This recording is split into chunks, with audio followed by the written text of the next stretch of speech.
and this is supposed to be merit, and they don't have a clear idea in that half of the relevant scores what's going to matter, it is much harder to objectively defend and objectively describe how one grader had a 0 out of 50 or 10 out of 50, while another had a 35 out of 50.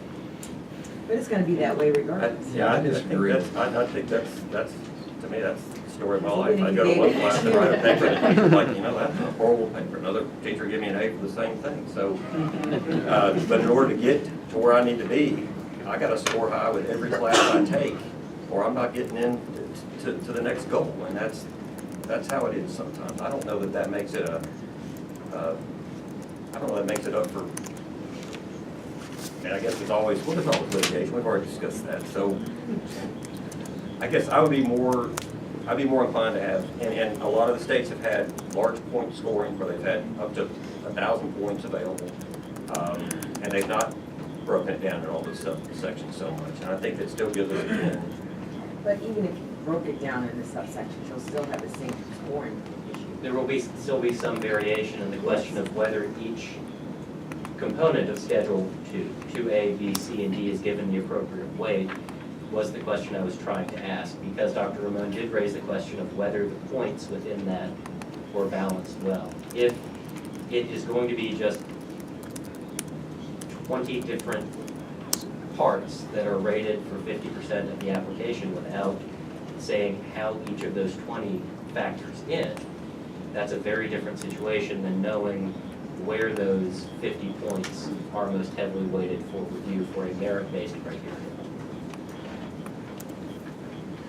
Well, in the examples that you sent, there were some of them that it was wide open, 250 points, and then there were some of them that when you look at what is in our criteria, when you look at commercial manufacturing, we first have to decide, do you have any or do you not?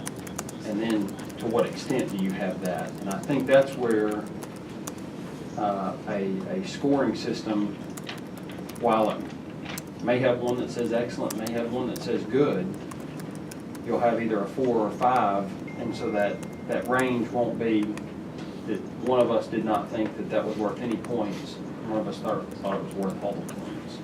So I think some of these things, many of these things, I think that the scoring description table that was provided does allow us to have a very objective view of things. While we get to maintain, I still get to decide if it's a 5 or a 4 based on what is put in there, and those things do vary, but it's not going to widely vary. I think it should. I mean, I'm on the other. I think if we had some wide variation amongst, because the reality is if you got to make an A and you got to pass 5 tests to get your A, then if you're going to do A, if you do well by everybody here, you'll get it. Now, yeah, if you fail one of them or 2 of them, it should wear you down. I mean, I don't think just because you give it a 5 and someone gives it a 4 doesn't move the average down enough. I think it should move it down further. I mean, I think if there's someone on this committee who really looks at an application and says, you know, I think that their marketing and packaging idea appeals to children. I think that's, yeah, everything else is fine, but I think that's an overriding situation that is intolerable to have someone, you know, have something appealing to children marketing. I think that would sink your application. And if it did, then you would say, well, why did? Well, because your packaging looked like it was, it looked too attractive. It looked too much like candy, you know. Whatever it is that you're doing that we think could disrupt public health, I just think it should take precedent. I think and I think you could tell them objectively, like, well, why? Well, one of the commissioners felt that your packaging was not right. But I think it's our duty that we talk about that in this meeting, and we give it, if we want to talk about packaging and public safety, and that we want to give that a high weight, we give that a high weight, and we let them know up front, this is important to us as a commission. And well, or at least I think it should have a high weight, and like everyone at least would know publicly. And I'm gonna, as someone grading these things, I definitely want to know what you're going to do to make sure it doesn't end up, you know, in our schools and that it doesn't, you know, we have what do we do about drug prevention, things like that? We've had enough damage with the opiates and we sure want to.